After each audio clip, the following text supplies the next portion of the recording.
While recent developments are encouraging, we will need substantially more evidence to be confident that inflation is on a sustained downward path.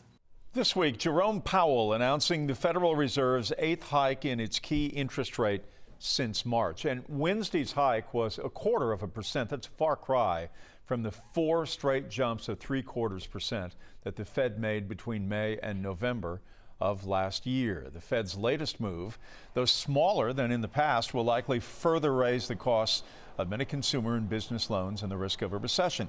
However, 11 Alive financial expert Andrew Polis says the hike means we are in for more pain, but in a different kind of way.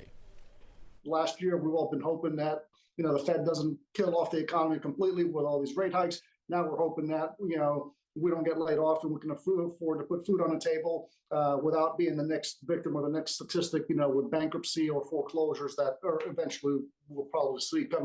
And then there is the debate over the debt ceiling. President Biden had his first face-to-face meeting this week with Kevin McCarthy after the California Republican became the Speaker of the House. The talks are aimed at making sure the U.S. government can still pay its bills and avoid money running out by June.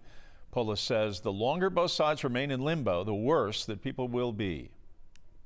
People are concerned what could happen or what may not happen. Inevitably, we've been through this process before. They always find a resolution, which is to increase the debt ceiling some more, effectively getting us all into deeper debt, whether we like it or not, and that's a problem.